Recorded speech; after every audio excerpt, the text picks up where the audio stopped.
Hello dear students, കോമക്സ് ട്യൂട്ടോറിയലിൻ്റെ മറ്റൊരു വീഡിയോയിലേക്ക് സ്വാഗതം. കാലിക്കറ്റ് യൂണിവേഴ്സിറ്റി ഫസ്റ്റ് സെമസ്റ്റർ എക്സാമാണ് അടുത്ത മാസം ആരംഭിക്കാൻ പോകുന്നത്. അപ്പോൾ ഫസ്റ്റ് സെമസ്റ്ററിൻ്റെ റിവാലുവേഷൻ റിസൾട്ട് എന്നാണ് വരാമെന്നിട്ട് ഒരുപാട് കുട്ടികൾ ചോദിച്ചിരുന്നു. അപ്പോൾ ഇതാ യൂണിവേഴ്സിറ്റി വെബ്സൈറ്റിൽ ഇപ്പോൾ first semester BA, BSW, BFT, BVC, BA Afzal Ulama, CU, CBCSS, UG supplementary improvement examination 2017-18 അഡ്മിഷനും അതേപോലെ 19 മുതൽ 22 വരെ അഡ്മിഷൻ ഉള്ള കുട്ടികളുടെ റിവാലുവേഷൻ റിസൾട്ടാണ് ഇപ്പോൾ വന്നിട്ടുള്ളത്. അപ്പോൾ ഫസ്റ്റ് സെമസ്റ്റർ റിസൾട്ട് വന്നിട്ട് റിവാലുവേഷന് കൊടുത്തിട്ടുള്ള എല്ലാ കുട്ടികളും റിവാലുവേഷൻ റിസൾട്ട് ചെക്ക് ചെയ്യാം.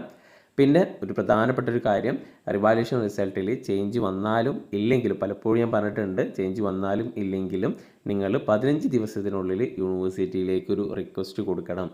ഇങ്ങനെ ഒരു ലെറ്റർ, അതിന് പ്രത്യേകിച്ച് ഒരു ഫോർമാറ്റൊന്നുമില്ല. ഇന്ന രജിസ്റ്റർ നമ്പർ എഴുതുക, പേര് എഴുതിയിട്ട് ഇന്ന എക്സാം റിവാലുവേഷന് കൊടുത്തിരുന്നു, അപ്പോൾ അതിൽ ഗ്രേഡ് ചേഞ്ച് ചെയ്തിട്ടുണ്ടെങ്കിൽ ചേഞ്ച് ചെയ്തിട്ടുണ്ട് എന്ന് പറഞ്ഞിട്ട് എഴുതുക, അല്ലെങ്കിൽ ഇല്ല, നോ ചേഞ്ചാണ് കാണിക്കുന്നത്.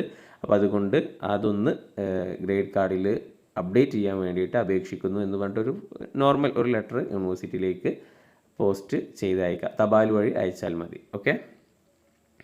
അപ്പോൾ ഇനി മറ്റുള്ള കോഴ്സുകളുടെ റിവാലുവേഷൻ റിസൾട്ട് എന്തായാലും ഉടനെ തന്നെ വരുന്നതായിരിക്കും. അപ്പോൾ BA കോഴ്സുകളുടെ റെഗുലർ BA കോഴ്സുകളുടെ വന്ന സ്ഥിതിക്ക് മറ്റുള്ള റെഗുലർ കോഴ്സുകളുടെയും പെട്ടെന്ന് വരും. എന്തായാലും മറ്റ് SD-യും പെട്ടെന്ന് തന്നെ ഉണ്ടായിരിക്കും. അപ്പോൾ എന്തായാലും ഫസ്റ്റ് സെമസ്റ്റർ എക്സാമിൻ്റെ മുമ്പായിട്ട് റിസൾട്ട് വരുമെന്ന് ഞാൻ പറഞ്ഞിട്ടുണ്ടായിരുന്നു. അപ്പോൾ എന്തായാലും അതിൻ്റെ മുമ്പ് തന്നെ വന്നു. ഇനി അതേപോലെ തന്നെ പല കുട്ടികളും ചോദിക്കുന്നുണ്ട്, 4th സെമ്മിൻ്റെ റിവാലുവേഷൻ റിസൾട്ട് എന്നാണ് വരിക, അല്ലെങ്കിൽ 3rd സെമ്മിൻ്റെ എന്താണ് വരിക എന്നുള്ളതൊക്കെ പല രീതിയിലും ചോദ്യങ്ങളുണ്ട്.